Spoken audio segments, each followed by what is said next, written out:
원래 지역 분석, 개별 분석 부분이 143페이지에 있죠. 그죠? 네, 순서를 잠시 바꿔서 뒤쪽을 먼저 볼게요.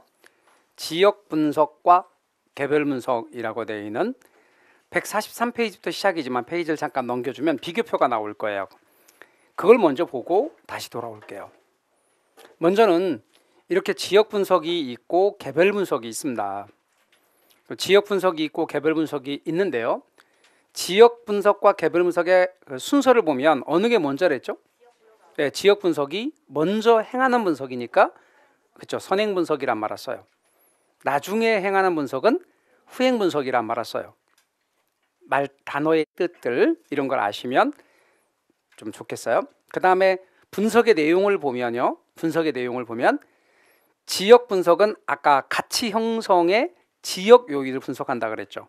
기억나세요? 이런 가치 형성의 개별 요인을 분석하는 거고요. 그 다음에 분석의 범위를 보면 강남구를 분석하는 건 뭐라고 그랬어요? 지역 분석. 우리 학원 건물을 분석하는 건 개별 분석. 그러니까 대상 지역을 얘는 분석하는 거예요. 대상 지역을 분석하니까 전체적, 광역적, 거시적 분석이에요. 반면에 얘는 우리 학원 건물을 분석하는 거라고 그랬죠. 그러니까 대상 부동산 자체를 분석하는 거예요. 따라서 대상 부동산을 분석하니까 얘는 부분적, 구체적, 미시적 분석이에요. 그리고 분석의 방법을 보면요. 분석의 방법을 보면 얘는 전반적 분석이고요. 얘는 개별적 분석이 되는 거예요. 그 다음 분석의 기준을 살펴보게 되면요. 얘는 표준적 이용을 판정하는 거예요. 표준적 이용이요. 얘는 최유용을 판정하는 거예요. 그런데 표준적 이용이 뭔가 이것에 대해서 이야기를 해볼게요. 표준적 이용이란 다른 말로 일반적 이용이에요. 또 다른 말로 평균적 이용이에요. 그 지역의 일반적 이용, 그 지역의 평균적 이용. 여러분 강남역 사거리의 평균적인 토지 이용 혹은 일반적인 이용이 뭐예요? 강남역 사거리의 평균적인 토지 이용 혹은 일반적인 토지 이용은 무슨 용이에요? 상업용. 그게 표준적 이용이에요. 그 지역의 평균적인, 그 지역의 일반적인, 그 지역의 대체로의 토지 이용, 그걸 표준적 이용이라고 파악해요. 그래서 강남역 사거리의 토지 이용을 살펴봤더니 대부분 상업용이더래요. 그런데 아시다시피 토지는 여기에 있는 이 토지는 말이죠. 토지는 용도가 다양해서 주거용으로 이용할 수도 있고 상업용으로 이용할 수도 있고 공업용으로 이용할 수도 있고 농업용으로 이용할 수도 있고 임업용으로 이용할 수도 있고 이렇게. 그러니까 주변 용도가 상업용이니까 얘도 상업용으로 이용하고 있다. 그러면 주변과 어울리는 이용 맞죠? 그럴 때 우리는 뭐라고 말해요? 최유 이용이라는 표현을 써요. 그러니까 최유 이용을 판정하려면 먼저 표준적 이용이 나와줘야 돼요. 그래서 표준적 이용의 범위 내에서 최유용이 된다. 이렇게 말하는 거예요. 감 잡으셨죠? 그리고 가격과 관련했을 때는 얘는 무슨 원칙과 관련이 있느냐? 그러니까 얘는 가격 수준을 파악하는 거예요. 일단 먼저 가격 수준을 파악하고 그 가격 수준 범위 내에서 얘는 얼마에서 얼마 지역 분석을 하면 나와요. 그러면 얘는 구체적인 가격이 나와요. 구체적인 가격이 나와요. 그 다음에 가격 원칙과 관련해서는 얘는 적합의 원칙과 관련이 있어요. 아직 안 했어요. 적합의 원칙과 관련이 있고요. 얘는 균형의 원칙과 관련이 있고요. 그래서 여러분께서는 그 구분을 이렇게 해 놓으실 필요가 있습니다. 자, 그러면 이것을 나중에 가서 여러분이 좀 기억하시는 데 도움이 될 것은 지역 분석 이렇게 하잖아요. 암기할 때 지역 분석은 지읒자예요. 적합의 원칙도 지읒자고 전반적 분석도 지읒자고 그렇게 같이 연상을 하시면 쉽고요. 균형의 원칙은 기역자예요. 그리고 균형의 원칙, 개별 분석 다 기역자고 개별적 분석도 기역자고. 그래서 여러분께서 유념할 것은 암기를 하실 때도 만약에 암기를 하신다면 그냥 지역 분석은 지읒자야. 개별 분석은 기역자고. 그러니까 적합의 원칙은 지읒자니까 지역 분석과 관련이 있고 균형의 원칙은 기역자니까 개별 분석과 관련이 있다고 생각하시면 돼요. 연상을 하실 때. 암기는 말이죠. 이렇게 문장 보고 바로 찍는 게 제일 좋은 암기예요. 연상하고 뭐하고 한참 생각하다가 뭐더라 이렇게 생각하면 안 되고 그냥 바로 보면서 바로 찍을 수 있는 암기가 가장 좋아요. 그 다음 다시 돌아와서 143으로 가요. 143으로 가서 지역 분석과 개별 분석이에요. 지역 분석과 개별 분석에서 지역 분석의 대상이에요. 지역 분석의 대상과 관련해서는 이게 감정평가의 대상이 되어주는 부동산이에요. 이걸 줄여서 대상부동산 그래요. 자, 뭐의 줄임말이라고요? 감정평가 대상부동산. 감정평가의 대상이 되는 부동산, 따라서 대상부동산 이렇게 말해요. 그럼 감정평가의 대상이 되어주는 부동산인데요. 이 대상부동산이 속해 있는 지역. 그럼 대상부동산이 속해 있는 지역을 뭐라고 한다? 대상부동산이고요. 이게 대상부동산, 거기에 속해 있는 지역을 인근지역이라고 해요. 대상부동산이 속해 있는 지역을 인근지역이다. 이렇게 말해요. 여기는 인근지역에는 대상부동산만 있는 게 아니라 대상과 유사한 부동산이 있어요. 대상과 유사한 부동산이 이렇게 있어요. 그 다음 인근과 유사를 포함하는 지역이에요. 자, 인근지역이고 유사지역이요. 일단 유사지역을 먼저 해보자고요. 대상부동산은 속해 있지 않지만 대상과 유사한 부동산이 속해 있는 지역. 요거는 대상과 유사한 부동산이에요. 이게 속해 있는 지역을 유사지역이라고 그래요. 갑돌이 사람으로 치면 이게 갑돌이고요. 이게 갑돌이네 집이에요. 요 갑돌이 형제고, 요건 갑돌이 사촌들이에요. 친사촌, 외종사촌, 고종사촌, 이종사촌. 요 갑돌이네 집안이라고 생각해 주실래요? 그러면 이게 동일수우권이에요. 일본식으로는 동일수우권이라고 말하고 우리 감정평가에서도 동일수우권이라고 말하는데 저걸 우리식으로 풀어 말하면 동일한 시장지역이에요. 동일한 시장지역. 같은 시장이란 뜻이에요. 그래서 여러분 동일한 시장지역을 말한다. 그러면 여러분 인근지역이 있고 유사지역이 있고 동일수우권이 있는데 만약에 시험에 나온다면, 저게 시험에 나온다면, 자, 지역 분석의 대상으로 특히 중요한 지역은 뭐다? 네, 동일수우권. 그러니까 여러분 지역 분석의 대상으로 특히 중요한 지역은 동일수우권이다. 그러면 틀린 거예요. 지역 분석의 대상으로 특히 중요한 지역은 하고 시험에 뭐라고 나왔냐면 이렇게 나왔어요. 인근지역, 유사지역, 동일수우권이다. 다 중요하대요. 근데 우리가 얼핏 보면 인근지역이 제일 중요할 것 같은데 아니고 지역 분석의 대상으로 특히 중요한 지역은 특기자도 집어넣었어요. 특히 중요한 지역은 인근지역, 유사지역, 동일수우권이다. 이렇게 셋 다. 그래서 여러분 지역 분석의 대상으로 셋 다 중요해요. 먼저는 인근지역으로 가자고요. 인근지역은 대상부동산이 속해 있는 지역이에요. 일단 대상부동산이 기초과정에서는 이것만 기억하자고요. 자, 이론과정에 가면 여기다 살짝 하나 더 보태는 게 있긴 해요. 근데 우리 쉽게 생각하기를 그냥 인근지역이란 대상부동산이 속해 있는 지역이다. 그게 인근지역이에요. 거기에는 이렇게요. 이게 인근지역이라면, 이게 대상부동산이 속해 있는 지역이 인근지역이라면 거기에는 대상과 유사한 부동산이 있을 수도 있고 없을 수도 있다. 얘는 특징이 뭐냐면 대상부동산의 가치 형성에 직접 영향을 미쳐요. 인근지역은 직접 영향을 미쳐요. 갑돌이한테 직접 영향을 미치는 건 갑돌이네 집이죠. 직접 영향을 미치고요. 인근지역 내의 부동산은, 여기 인근지역 내의 다른 부동산은 대상부동산과, 여러분 대상부동산과 이런 말이 나와요. 항상 대상부동산과 상호 대체 경쟁관계, 상호 대체 경쟁관계란 말이 나와요. 저게 대체성이거든요. 대체성. 그래서 유사한 부동산은 항상 상호 대체 경쟁관계가 있다. 상호 대체 경쟁관계가 있는 것들은요 가격도 비슷해요. 상호 대체 경쟁관계가 있는, 그럼 얘와 얘도 상호 대체 경쟁관계가 있거든요. 가격도 비슷해요. 근데 여기에서는 나중에 보면 알겠지만 여기서 선택하면 안 돼요. 왜 안 되냐면 시장 자체가 달라요. 그러니까 얘와 얘는 상호 대체 경쟁관계가 있지 않아요. 가격도 비슷하지 않아요. 같은 시장이라 해야 돼요. 그래서 여러분 항상 상호 대체 경쟁관계, 가격이 유사하다, 비슷하다. 그리고 인근지역은 변해요. 인근지역은 유동적이고 가변적인데 인근지역은 일단 수명현상을 거쳐요. 우리 건물의 일생 기억하세요? 자, 건물의 일생 5단계가 전, 신, 안, 노, 폐 요 단계였어요. 전이 뭐였죠?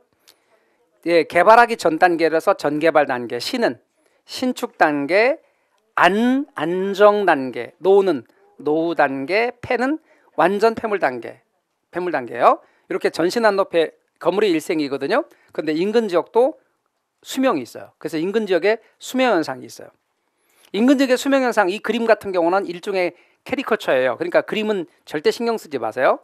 그림에다 신경 쓰지 마시고 그림은 그냥 보여드리기 위한 거예요. 제가 특징만 잡아내서 그린 거예요. 자, 부동산의 가격을 기준으로 해서 각각의 5단계의 경우를 보면 지역이 신개발에 의하거나 재개발에 의하거나 지역이 딱 자리를 잡은 단계가 성장기예요. 이게 성장기예요. 성장기 특징을 보세요. 가격이 계속 올라가요. 그러니까 여러분 지속적인, 봐봐요. 지속적인 가격 상승, 가격이 지속적으로 상승한다. 무슨 기를 말하는 말이에요? 성장기. 이 특징만 잡아내세요. 적으려고 하지 마시고 여러분 저렇게 특징만 잡아내시라고요. 자, 그 다음 잘 봐봐요. 여러분 가격 수준이 가장 높은 단계이면서 이렇게 됐어요. 자, 그럼 가격 수준은 최고 수준, 가격은 가장 높은 수준이며 가격이 안정되는 단계예요. 이게 성숙기예요. 그러니까 성장한 다음에 성숙해요. 그 다음에 여러분 봐봐요. 이렇게 돼요. 이게 쇠퇴기예요. 그럼 지속적인 부동산의 가격이 하락하는 단계가 쇠퇴기예요. 그 다음에 여러분 저소득층이 막 유입해 들어오기 시작하자 가벼운 지가 상승이 나타나요. 그러나 지가가 상승하다가 그러나 하락해요. 잠깐 올라가든다 하다가 하락해요. 이거 천익이라고 그래요. 과도기예요. 그 다음에 아예 부동산의 가격이 최저 수준을 유지하는 단계가 있어요. 악화기예요. 순서가 성, 쇠, 천, 악 이래요. 어떤 분은 성자가 2번 나온다고 요거를 장숙 이렇게 외시는 분도 있던데 그렇게 하지 마시고 그냥 성성세천하게 해요. 성장한 다음에 성숙한 게 정상이죠. 아이가 태어나서 자라서 엄마 고마워요, 감사해요. 이게 정상이지. 아이가 태어나서 일단 엄마 고마워요. 그리고 성장하면 되게 이상하잖아요. 그러니까 성장하고 성숙한 거잖아. 그죠? 그럼 성장기, 성숙기, 성성, 쇠퇴기, 천이기, 악, 성성쇠천악 순서를 거친다는 것 알아두시면 좋겠고요. 그림의 특징만 잡아내서 그냥 그린 거예요. 자, 그 다음 우리 유사지역으로 건너갈 거예요. 이제 유사지역이에요. 인근 지역과 달리 유사지역에는 대상부동산이 속해 있어요? 속해 있지 않아요? 않아요. 속해 있지 않아요. 갑돌이의 사촌집에는 갑돌이가 없어요. 갑돌이 사촌이 있는 거지. 그러니까 여러분 대상부동산은 속해 있지 않은 지역, 그러나 인근 지역과 유사한 특성을 갖는 지역. 그 다음 보셔요 여러분. 요게 인근 지역이라고 하고요. 요게 유사지역입니다. 유사지역은 인근 지역과 어떠냐면요. 유사지역은 대상부동산에 속한 인근 지역과 용도와 기능적으로 동질적인 거예요. 용도 면에서 그리고 기능 면에서 동질적이에요. 그리고 항상 제가 뭐라고 그랬어요? 똑같으면 서로 어떤 관계를 갖고 있다고 그랬어요? 대체 경쟁 관계를 갖고 있거든요. 그러면 자 봐요. 인근 지역과 유사지역의 경우를 보면 이렇게 붙어 있어야만 될까? 아니 떨어져 있을 수도 있어요. 떨어져 있을 수 있어요. 그러니까 여러분 반드시 인접성은 있어야 될까 하는 거예요. 인접성은 있어야 될까 하는 거예요. 인접성은 있어도 되고 없어도 돼요.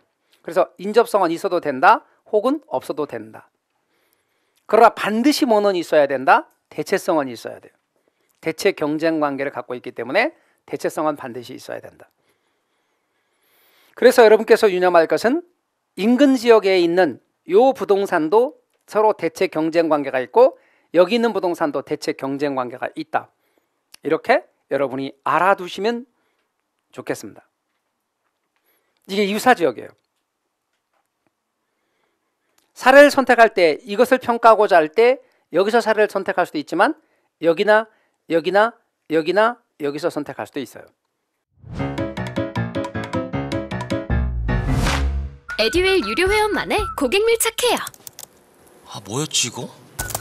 어떡하지? 자, 제가 도와드릴게요. 누구세요? 저 애들 학습 매니저인데요. 이거 좀. 자, 일로 오세요. 자, 언제든 필요하시면 연락 주세요. 언제든지요? 언제든지. 감사합니다. 밀착 케어 받아가며 합격하는 혜택. 오직 에듀윌 유료 회원에게만. 에듀윌. 아들, 엄마 그런 거 아니야. 공부하시죠. 네. 그래서 여러분 다음 동일수급권이 나오는 거예요. 동일수급권은 뭐다? 이렇게 동일한 시장 지역이에요. 인근과 유사를 포함하는. 그래서 대상부동산과 대체 경쟁 관계가 성립하고 가치 형성에 서로 영향을 미치는 관계가 있는 다른 부동산이 존재하는 권역, 인근 지역과 유사 지역을 포함하는 지역을 동일 소유권이라 이렇게 말해요. 우리말로 동일한 시장 지역. 그럼 사례를 선택할 때는 아까 말씀드린 것처럼 인근 지역의 사례를 선택하면 좋아요. 그러나 안 된다면 유사 지역에서 사례를 선택할 수도 있다. 그러나 동일 소유권 벗어나면 안 된다. 그러면 사례를 선택할 때 범위가 뭐다? 동일 소유권의 범위 안에서 선택해야 된다. 같은 시장이다. 이렇게 여러분이 알아두셔야 돼요. 그래서 지역 분석의 대상을 말해봐야 3개. 첫 번째, 인근 지역, 그 다음에 유사 지역, 그 다음에 동일 소유권 이렇게 말해요. 그게 기본적인 순서예요. 그러면 우리가 분석을 할 때도 무슨 분석이 먼저라 그랬어요? 지역 분석이 먼저죠. 그 다음 개별 분석을 하는 거예요.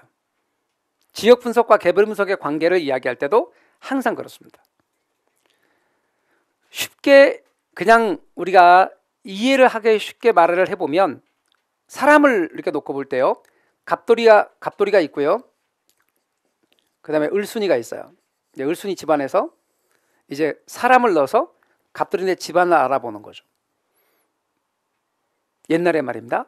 그러면 이제 연애 결혼과 중매 결혼 중에서 재미나는 것은 말이죠. 요즘 시대는 다 연애 결혼하는 거의 시대지만 되게 웃기는 것은 깨지는 율을 보면요. 연애 결혼하고 중매 결혼 중에서 중매 결혼이 성사율이 더 높다는 거예요. 성사율이. 왜 그럴까요? 네, 기본적인 지역 분석과 개별 분석을 다 하기 때문에 그래요. 그러니까 지역 분석을 먼저 하고 개별 분석을 나중에 하는, 지역 분석과 개별 분석을 다 하기 때문에 그런데 연애 결혼의 경우는 먼저 개별 분석부터 시작을 하잖아요. 그죠? 그러니까 예를 들어서 을순이가 갑돌이가 마음에 든 거야. 뭐 첫눈에 예를 들어서 반했다고 합시다. 그래서 갑돌이가 괜찮아, 정말 괜찮아. 아 근데 집안에 인사를 갔더니 갑돌이에 이렇게 형제들이 있단 말이에요.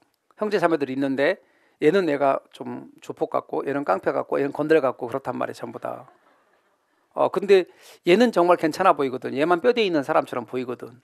그래서 그걸 알고 을순이의 집안에서 반대했거든. 근데 그거를 무릅쓰고 그냥 결혼을 강행해서, 왜냐면 내가 뭐 갑돌이하고 결혼하는 거지 갑돌이 형제들하고는 아무 관계 없는 거지 뭐. 그래서 갑돌이하고 이렇게 잘 살면 되지. 근데 이제 그게 콩크풀이 벗겨지는 게 얼마 안 걸린다는 거 아닙니까? 근데 그 주먹으로 한번 맞았거든. 그러니까 바로 알고 보니까 그 뼈대가 그 뼈대였다는 거죠. 그래서 금방 이렇게 콩크풀이 벗겨지는 거죠. 근데 중매 결혼 같은 경우는 사람을 넣어서 그 집안을 보는 거죠. 그래서 보니까 갑돌이 집안의 사람들이 다 괜찮더라. 전부 다 괜찮아. 그래서 뭐 소위 속된 말로 다 사자 돌림이야. 뭐 판사, 뭐 검사, 변호사, 막 전부 다 막 공인회계사, 공인중개사, 전부 다 막 사자 돌림이야. 다 괜찮은 사람들이야. 그러니까 뭐 어떻게 사람을 넣어서 했더니 그 집안의 사람이 다 괜찮아. 그리고 갑돌이도 괜찮아. 을순이 아버지가 갑돌이 불러서 딱 보니까 얘도 뼈대 있는 집안답게 괜찮아. 그러니까 지역 분석과 개별 분석의 순서대로 이루어지는 거죠. 그래서 여러분 지역 분석, 개별 분석의 관계를 여러분이 연상을 하시면 나중에 답을 구할 때 하나도 안 틀립니다. 이 파트.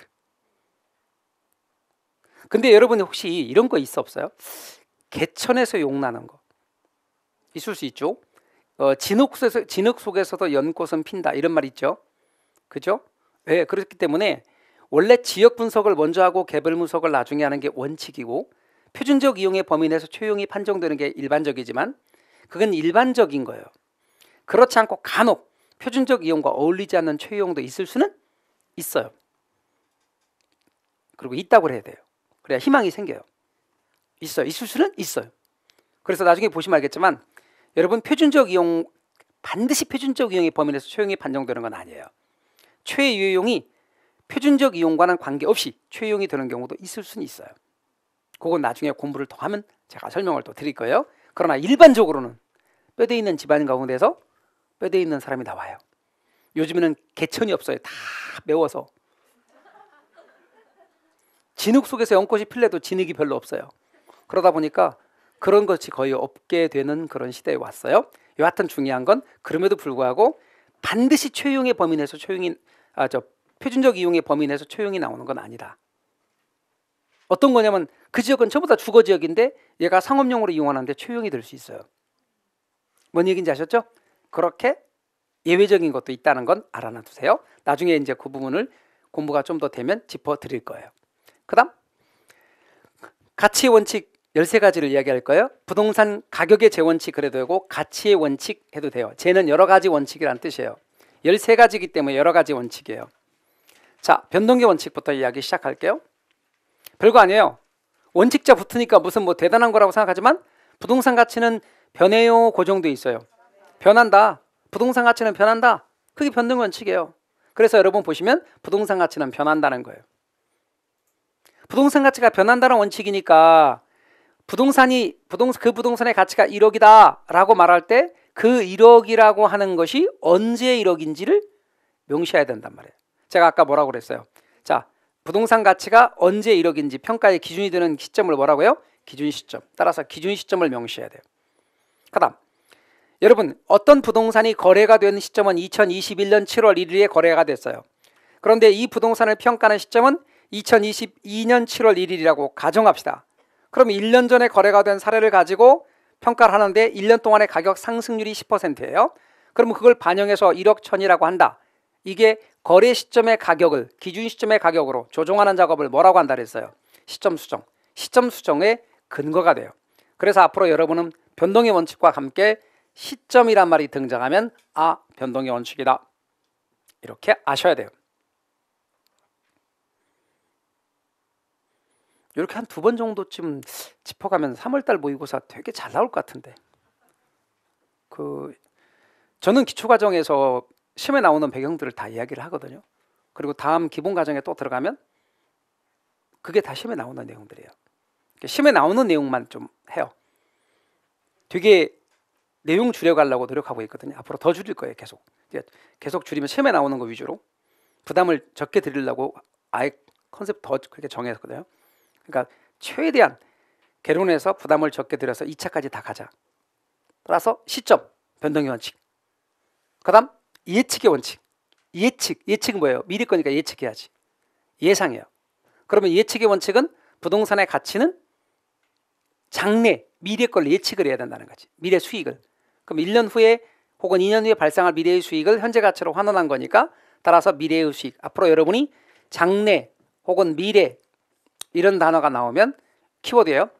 예측의 원칙이에요. 그래서 여러분 예측의 원칙. 미래의 수익을 예측해야 한다는 원칙. 그래서 여러분 미래의 수익성이나 쾌적성의 예측에 영향을 받아서 결정된다. 그 다음에요. 여기서 가격 자원칙에서 내부의 원칙인데 여기서 내부는 말이죠. 부동산 자체를 가리키는 거예요. 그 부동산 자체. 그게 내부야. 그 내부의 원칙의 대표 원칙이 균형의 원칙이에요. 균형의 원칙을 비례의 원칙이라고도 해요. 참고로 균형의 원칙에 맞지 않으면 기능적 감가를 행해요. 균형의 원칙에 맞지 않으면 기능적 감가를 행해요. 균형의 원칙은 부동산 자체와 관련해서 내부 구성 요소가 균형을 이루어야 한다는 원칙이에요. 그럼 내부 구성 요소란 말은 뭐냐? 이 내부 구성 요소의 조합이 균형을 이루어야 한다 할 때 내부 구성 요소가 뭐냐? 건물의 내적 조화와 균형을 가리킨다고 생각하면 돼요. 건물의 내적 조화와 균형, 생산 요소의 결합율, 토지 이용 상태 이런 게 있는데 대표적인 예를 들어볼까요? 여러분 상업용 빌딩인데 5층짜리 상업용 빌딩이야. 그런데 엘리베이터가 없어. 그러면 내부 구성 요소의 건물의 내적 조화와 균형이 깨진 거지. 그럼 내부 엘리베이터가 있는 건물은 10억, 엘리베이터가 없는 건물은 9억. 그럼 엘리베이터가 없는 건물의 1억만큼 싼 것은 기능적 감가예요. 균형의 원칙에 맞지 않은 거죠. 아주 쉽게 균형의 원칙을 예를 들면 사람으로 제가 예를 들어보면 그냥 아무 의미 담지 마세요. 그냥 이해를 쉽게 하려고 그냥 예를 든 거니까 우리가 모델이나 이런 분들한테는 뭐라고 말하냐면 비율이 잘 맞다는 말하죠. 남자 모델 같은 경우는 9등신이라 그래요. 여자 모델 같은 분은 8등신, 거기다 또 극찬까지 하면 8등신 미인이라고 그래요. 8등신 이렇게. 이게 뭐예요? 균형의 원칙에 맞는 거예요. 균형의 원칙에 맞으려면 이게 등신이 돼야 돼요. 그러니까 균형의 원칙에 맞는 거예요. 따라서 여러분께서 유념할 것은 균형의 원칙에 맞지 않았을 때 우리는 뭐예요? 기능적 감가예요. 그러니까 예를 들어서 갑돌이가 잘생겼어. 눈도 예를 들어서 뭐 코 할까요? 코도 우뚝하고 입도 또 뭐 귀도 얼굴 형태도 눈만 좀 작아. 그래서 쌍꺼풀 수술을 했대. 그러면 드디어 뭐예요? 균형의 원칙에 맞게 되는 거지. 제 말 이해가 되셨죠? 그러니까 기능적 감가라고 하는 것은 균형의 원칙에 맞지 않아서 오는 감가란 말이에요. 균형의 원칙에 맞지 않아서 오는 감가. 그래서 균형의 원칙과 관련해서 의미를 여러분이 알아두시고 5층짜리 상업용 빌딩에 엘리베이터가 없다. 그것은 균형의 원칙에 맞지 않다. 10층짜리 상업용 빌딩인데 지하 주차장이 한 층밖에 없다. 주차 공간이 부족하다. 이것도 균형의 원칙에 맞지 않다. 자, 그 다음 기여의 원칙입니다. 기여의 원칙을 공원의 원칙이라 그래요. 그런데 이거는 이런 얘기죠. 엘리베이터가 없는 건물에 엘리베이터를 놨어. 엘리베이터 없는 건물에 엘리베이터를 놨더니 가치가 올라가더라. 예를 들어서 어느 건물에 엘리베이터가 없는데 엘리베이터를 추가로 설치했어요. 가치가 올라가요. 근데 설치 비용보다 가격 올라가는 게 더 커. 그러면 추가 투자하는 게 낫죠. 말뜻 이해가 되셨죠? 예, 저는 이런 것도 봤어요. 5층짜리 건물이었거든요. 지하 주차장이 한 개층이었어요. 그런데 그거를 보강공사를 해서 5층짜리 건물에 지하 주차장을 더 팔 수 있었는데 그거는 비용이 너무 많이 든다고 그래서요. 옆에 공간 같은 경우에서 주차 타워를 놓고요. 4개 층을 지하를 보강공사를 해서 4개 층을 더 올리는 걸 봤어요. 9층으로 짓는 거. 그러니까 5층짜리 건물이었어요. 지하 주차장 하나. 그래 이렇게 돼 있는 걸 보강공사를 해서 지하 보강공사를 해서 기둥 세우고 4층을 더 올린 거지. 그리고 엘리베이터가 원래 하나였었거든요. 하나 있던 것을 탕비실이라고 혹시 아세요? 예, 청소 도구 같은 걸 넣는 탕비실인데 꽤 컸거든요. 그거를 개조해서 뚫어서 작은 엘리베이터를 또 하나 놓은 거야. 한쪽에다가 엘리베이터 또 하나 놓고 그 다음에 옆에 공간에다가 주차 타워를 또 하나 세우고 그렇게 하는 걸 봤어요. 그러니까 실제로 건물의 경우에 있어서 그렇게 함에 따라서 건물 가치가 더 올라갈 수 있는 거지. 그럼 만약에 예를 들어서 그렇게 비용이 10억 들어갔다. 근데 같이 올라가는 건 50억 올라갔다. 기여의 원칙이 작용하는 거지. 추가 투자를 할까 말까와 관련이 있는 겁니다. 말뜻 이해가 되셨죠? 네. 직장 다니면서 시험 합격하기가 쉽지 않아요. 혼자 공부하면 물어볼 데도 없고 에듀윌 유료 회원은 평일 야간에도 심지어 주말에도 밀착 관리를 해주니까 의지가 많이 됐어요. 에듀윌은 합격의 지름길입니다. 수익체증 체감의 원칙은 안 중요해. 수익체증 체감의 원칙은 원래 중요했는데 중요한 걸 전부 다 균형의 원칙이나 그런 데다 뺏겼어. 건물의 층수를 높입니다. 한 층씩 올라가요. 그럼 비용 대비 수익을 따져봐. 그러면 여기까지는 수익이 점차 증가, 체증하다가 여기서부터는 점차 감소, 체감 한다는 거예요. 수익이 체증하다 체감한다는 원칙, 수익 체증 체감의 원칙. 그럼 수익 체증 체감의 원칙, 이게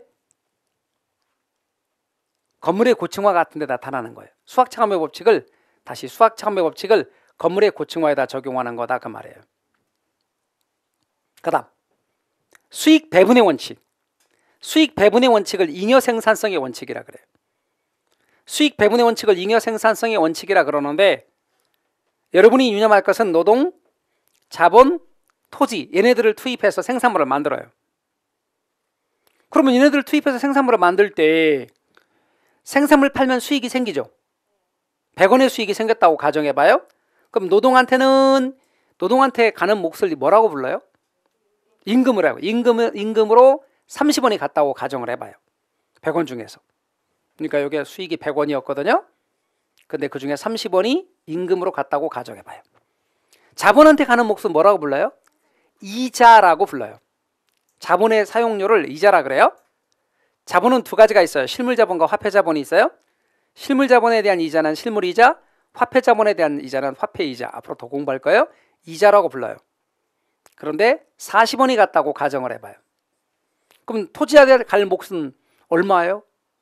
30원 남았죠? 나머지가 30원이고 그 나머지가 토지한테 가는 몫이고, 토지한테 가는 몫의 이름을 뭐라고 불러요? 지대라고 불러요. 요게 30원이 간다. 그러니까 토지에게 가는 몫은 노동과 자본에게, 요 가변 요소인 노동과 자본에게 먼저 가고 난 나머지가 토지에게 간다. 그 나머지가, 잉여가, 자녀가 토지에게 간다는 것이 수익 배분의 원칙, 잉여 생산성의 원칙이에요. 그래서 여러분은 알아두시고 13가지인데요. 나중에 제가 좀 더 중요한 거 7가지 체킹해 드려요. 시험에 더 잘 나오는 거 7가지를 체킹해 드릴 거예요. 그 다음 좀 전에는 내부의 원칙이 4개였어요. 4개의 원칙. 자, 내부 원칙 4개가 뭐였냐면 균형의 원칙, 기여의 원칙, 수익 체증 체감, 수익 배분의 원칙이었어요. 외부의 원칙 3개 있어요. 앞으로 여러분은 외부라고 말하면 이 외부는 무엇의 외부를 말하냐면 주위 환경을 말하는 거야. 부동산과 관련된 주위 환경, 인근 환경. 따라서 여러분 주위 환경, 외부 환경, 인근 환경을 가리키는 거다. 적합의 원칙이 나와요. 적합의 원칙을 조화의 원칙이라 하는데, 적합의 원칙에 맞느냐 맞지 않느냐를 이야기할 때 부동산이 적합의 원칙과 관련해서 적합의 원칙에 맞지 않으면 무슨 감가를 행하냐면 경제적 감가를 행해요. 아까 내부의 원칙의 대표 원칙이 균형의 원칙이라면 외부 원칙의 대표 원칙은 적합의 원칙이에요. 내부 원칙의 대표 원칙인 균형의 원칙이 맞지 않으면 기능적 감가를 행하듯이 외부 원칙의 대표 원칙인 적합의 원칙에 맞지 않으면 경제적 감가를 행해요. 이건 부동산이, 대상 부동산이 주위 환경과 조화를 이루어야 한다는 거예요. 어울려야 한다는 거예요. 여러분 주택은 어디에 있을 때 가치가 높이 평가되냐면 주택가에 있을 때. 주택은 주택가에 있는 게 좋아요. 공장은 당연히 공업지역에 있어야 될 거예요. 상점은 상점가에 있어야 되고. 그런데 주택이 주택가에 있지 아니하고 시장 안에 있대. 여러분 주택가 가까이 멀지 않은 곳에 시장이 있으면 편익시설이기 때문에 당연히 가치가 높이 평가돼요. 근데 주택이 있는데 주택가 가까이에 시장이 있으면 좋을 것을 시장 안에 주택이 있는 거예요. 시장 안에 주택이 있으면 문만 열면 매일같이 사라고 하고요. 집값은 어떻게 되겠어요? 낮게 평가되죠. 이게 무슨 원칙에 맞지 않기 때문에, 적합의 원칙에 맞지 않기 때문에. 그래서 여러분 주택가의 주택은 5억이라고 가정합시다. 그런데 시장 안의 주택이 4억이래. 그럼 이 차이는 뭐예요? 경제적 감가지. 따라서 여러분 적합의 원칙에 맞지 않으면 오는 감가, 경제적 감가입니다. 그 다음 외부성의 원칙이라는 게 있어요. 외부성의 원칙이라고 하는 것은 뭐냐면 외부 효과를 가리키는 거예요. 부동산이 주변 부동산으로부터 영향을 받는 것, 이게 바로 외부 효과잖아요. 그럼 외부 효과예요. 주위 환경으로부터 부동산에 영향을 받는 거예요. 그럼 얘하고는 접근 방향만 다를 뿐이지 부동산과 주위 환경의 조화를 강조하는 점은 똑같아요. 그런데 얘는 압도적으로 중요하고 얘는 다행스럽게 덜 중요해요. 그러니까 헷갈릴 여지가 좀 없어요. 여러분은 부동산이 이렇게 나오면 그냥 다 적합의 원칙이라 보면 되니까. 그 다음 경쟁의 원칙이에요. 경쟁의 원칙은 뭐냐면 초과이윤이 발생하잖아요. 초과이윤이 발생하면 그 이윤을 쫓아서 기업이 들어와요. 기업이 들어오고 공급이 늘어요. 이렇게 기업이 들어와서 공급이 는단 말은 경쟁이 나타난다는 얘기고, 그로 인해 가격이 떨어지고 초과이윤이 사라지게 돼요. 결국 초과이윤이 발생하면 경쟁이 나타나고, 경쟁은 초과이윤을 소멸시킨다는 원칙이에요. 이것이 바로 경쟁의 원칙이죠. 조금 덜 중요한 것들이에요. 나중에 이제 더 중요한 것, 덜 중요한 것 별표도 제가 해드릴 거예요. 그다음 수요 공급의 원칙이에요. 부동산도 수요와 공급에 의해서 가격이 정해진다는 원칙. 수요가 많으면 가격이 올라가고 공급이 많으면 가격이 떨어지고, 수요와 공급에 의해서 가치가 정해진다는 원칙, 수요 공급의 원칙. 대체의 원칙은요, 대체의 원칙은 3방식의 이론적 근거가 되는 원칙인데요, 부동산의 가치는 대체가 가능한 다른 부동산이나 재화의 가격과 상호 영향에 의해서 정해진다는 원칙인데요, 요게 있어요. 요게 얼마냐?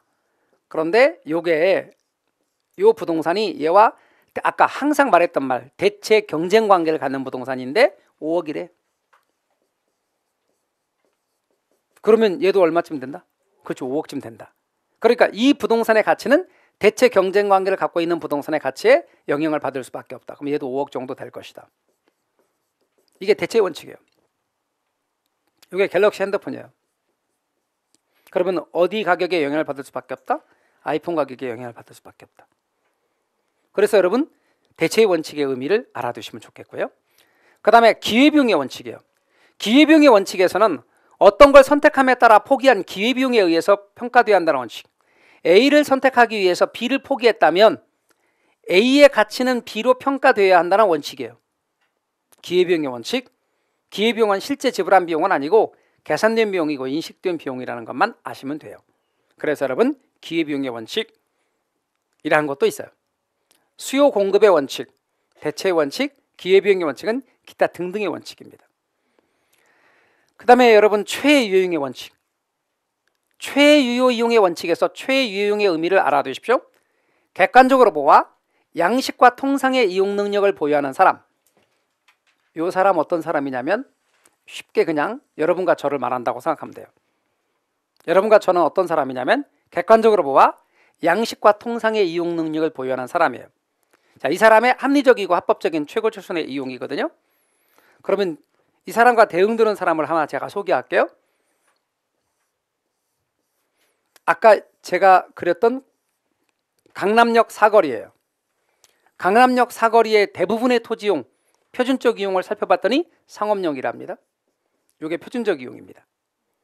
그리고 이 땅의 경우는 아까 제가 말씀드리기를 주거용으로 이용할 수도 있고 상업용이나 공업용이나 농업용이나 임업용이 모두 가능하다라고 말씀드렸어요. 토지는 용도가 다양하니까. 이 땅 주인 갑돌이가 있는데 갑돌이 당신은 이 땅을 뭐로 이용할 겁니까? 라고 물었더니 갑돌이 말하기를 그렇게 하길래 상업용으로 이용하려는가 보다. 그랬더니 갑돌이 하는 말 상추 심을래 그렇게 말했습니다. 상추 나요 안 나요? 나요. 모르는구나. 땅에다 상추 심으면 나요. 상추 나요. 상추 심을래? 갑돌이 그랬어. 이런 갑돌이를 뭐라고 말하냐면 또라이라고 합니다. 뭐라고요? 또라이. 예, 그러니까 이 사람하고 대응되는 사람 누구라고요? 또라이. 근데 또라이는 시험에 나오는 저가 한 말은 아니죠. 책에 쓸 수 없잖아. 또라이라고 어떻게 쓰냐고. 그래, 책에는 뭐라고 써 있다? 우리 여기는 아직 없어. 기본서에는 써 있어. 특정인이라고 돼 있습니다. 근데요, 이 특정인에만 또라이만 들어가는 게 아닙니다. 뭔가 전문적 식견을 가지고 미래를 예측할 수 있는 전문가 있죠? 그 사람도 특정인의 범위에 들어갑니다. 그러니까 어떤 사람 아닌 사람들, 우리가 여러분과 저와 같은 사람 아닌 사람들은 특정인의 범위에 들어가. 뭔가 미래를 예측하고 전문적 식견을 가지고 통찰력을 가지는 전문가도 특정인의 범위에 들어가고, 아까 말한 그 갑돌이 같은 또라이도 특정인에 들어간다. 이런 사람 기준으로 판단하지 않고 여러분과 저와 같이 양식과 통상의 이용 능력을 보유하는 사람 기준으로 판단하되, 여기 누가 봐도 무슨 용이다? 그렇죠, 상업용이다. 이렇게 판단한다는 거예요. 왜? 다 상업용으로 이용하고 있기 때문에. 다 거의 대부분 상업용으로 이용되는 자리야. 그러니까 상업용으로 이용하는 게 좋겠다. 그렇게 이용하는 게 합리적이다. 그리고 합법적이다. 그리고 최고 최선의 이용이다. 그럴 때 우리는 최유효 이용이란 말을 써요.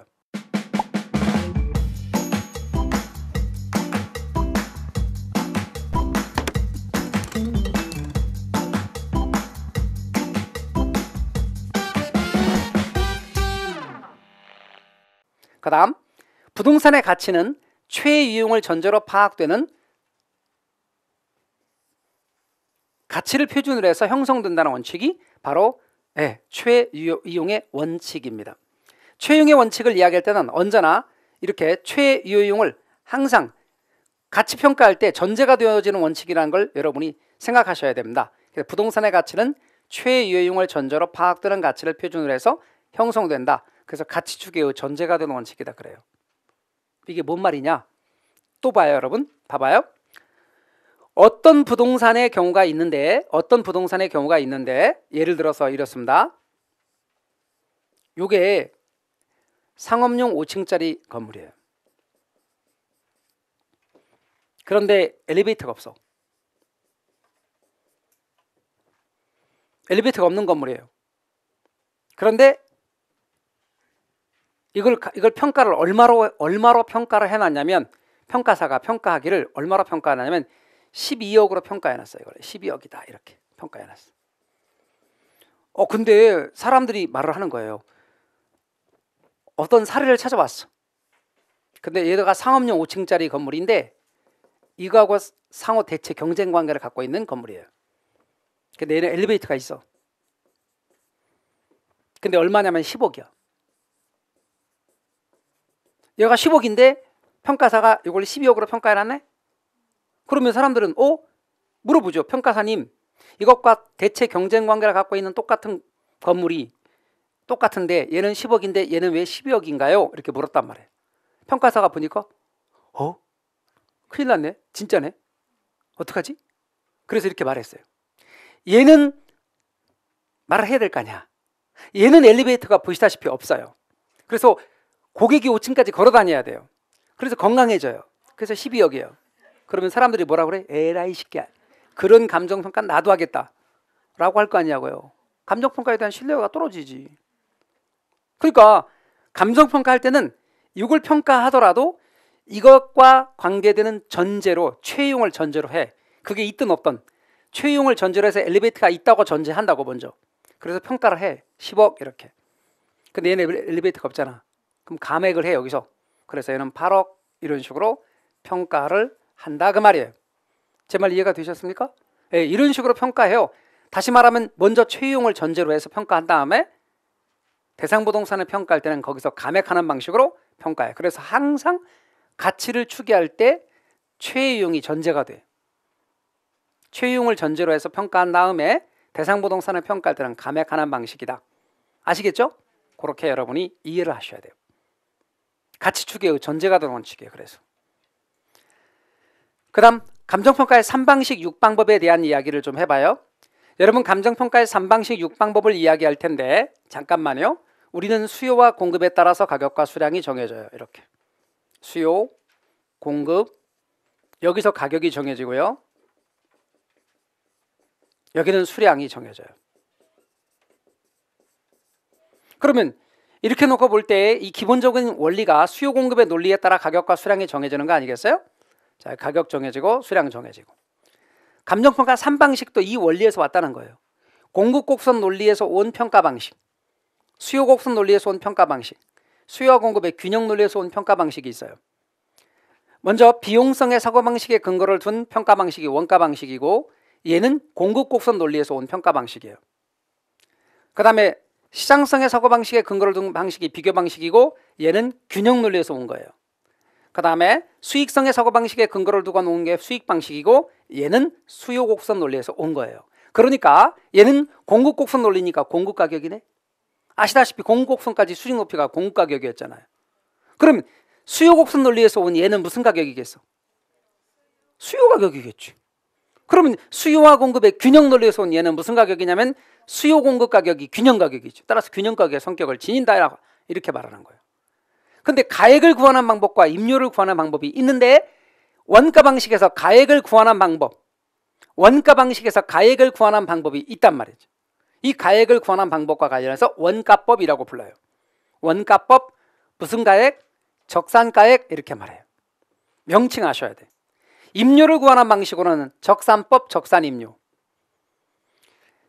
가액을 구하는 방법, 거래사례 비교법, 비중가액. 임료를 구하는 방법, 임대사례 비교법, 비준임료. 여기에 가액을 구하는 방법, 수익환환법, 수익가액. 임료를 구하는 방법, 수익분석법, 수익임료. 여러분은 이제 내용을 잘 보십시오. 원가 방식이니까 원가법이고, 이렇게 구하는 게 적산가액입니다. 임료를 구하는 방법은 임대료는 적산법이고 적산임료입니다. 그리고 비교 방식은 거래 혹은 매매에서 왔기 때문에 거래 사례 비교법, 사례와 비교한 비중가액입니다. 임료를 구하는 방법은 임대사례 비교법, 비준임료입니다. 수익을 환원하여 구하는 수익가액이 있고, 수익 분석법에서는 수익임료가 있습니다. 이렇게 여러분은 명칭 이걸 기억하셔야 돼요. 이거 기억하셔야 된다고. 이거 무조건 하고 기억하셔야 돼요. 그 다음에 세부적인 내용으로 들어갈 때는 가액을 구하는 방법을 중심으로 들어가서 할 거예요. 가액을 구하는 방법만 할 거라고요. 앞으로 여러분 공부할 때 우리는 가액을 구하는 방법을 위주로 해서 이야기할 거예요. 그러니까 가액을 구하는 방법 위주로 하긴 하겠지만 명칭은 다 알고 계셔야 돼요. 그러니까 지금부터 여러분은 어떤 것에 대한 명칭을 연습하시냐면 원가법 적산가액, 적산법 적산임료, 거래사례 비교법 비준임료, 비준가액, 임대사례 비교법 비준임료, 수익환원법 수익가액, 수익분석법 수익임료, 이렇게 명칭을 반복해서 연습해 주십시오. 그 다음 또 하나, 여러분 적산가액을 예를 들어서 어떤 부동산이 있는데 이걸 적산가액으로 구했다 1억이라고 가정을 해봐요. 이런 걸 시산가액이라 그래요. 시산가액. 비준가액을 구했다 2억이라고 하십시다. 수익가액을 구했다 1억 5천이라고 하십시다. 이런 걸 시산가액이라 그러는데 마치 임시로 계산한 가액이라고 생각해 주십시오. 이걸 시산가액이라 그래. 이 시산가액 조정해 줘야 돼요. 3방식을 이용해서. 그런데 여러분 시산가액 조정할 때 말입니다. 얘네 셋을 더해서 3으로 나누는 방식 안 써. 여러분 3개니까 3개를 더해서 3으로 나누면 산술평균이에요, 가중평균이에요? 그런 걸 산술평균이라 그래. 산술평균 하지 않는다고. 그럼 어떤 방식으로 하느냐? 이들의 방식을 상호 관련시켜서 재검토함으로써 시산가액을 조정하게 되는데 여러분이 유념할 것은 이렇게 한단 말이에요. 봐요. 어떻게 하냐면 여기다 가중치를 부여해. 가중치를 부여하는데 예컨대 얘가 시장성이 좀 있다고 가정해봐. 그럼 여기다 시장성이 있으니까 여기다 가중치를 제일 많이 부여해. 60%. 그리고 나머지는 20%씩 가중치를 부여한다고 가정해봐. 이렇게. 그러면 이렇게 해서 모두 합산하는 거예요. 더하기. 자, 그럼 여기 얼마고? 아, 어려워 계산이? 2천? 여기는 얼마고? 1억 2천? 합치면 1억 4천? 여기 얼마고? 1억 5천 곱하기 0.2 3천, 그럼 1억 7천. 따라서 모두 합산하면 1억 7천. 그래서 제가 다음 문제 이론 강의부터는 계산기 갖고 오라고 그래요. 암산 안 시키고 1억 7천만 원이 돼요. 이렇게 구하는 거예요. 이게 뭐야? 최종적인 평가액이야. 감정평가액. 감정평가액을 제가 무슨 평균했어요? 가중평균에서 구했지. 그래서 여러분 가중치를 부여하는 방식을 쓴다고요. 시산가액 조정할 때. 그래서 3방식에 의해서 구한 시산가액을 상호 관련시켜서 재검토함으로써 시산가액 상호 간의 격차를 조정하는 작업이 시산가액의 조정입니다. 앞으로 시산가액 조정할 거라고. 그런데 제가 산술평균했어요? 가중평균했어요? 가중평균에서 구했다고. 그런 것도 아예 구체적으로 보여드릴 가중평균 하나 방법도. 그러니까 그냥 보시면 돼요. 그럼 여러분은 부지런히 요 명칭 따라서 읽으셔야 돼요. 아셨죠? 그럼 이제 원가법으로 들어가야 되겠죠? 구체적으로 감정평가 방식 가운데서 원가법, 제가 따지는 거는 임료를 관한 방법 안 한다 그랬으니까 원가법, 거래사례 비교법, 수익환원법, 가액을 관한 방법 위주로 할 거라고. 왜 안 하냐? 임료 관한 방법은 왜 세부적으로 들어가지 않느냐? 지난 10년간 한 번도 안 나왔어요. 지난 10년간 한 번도 안 나온 건 안 할 거라고. 그래서 제가 그랬잖아요.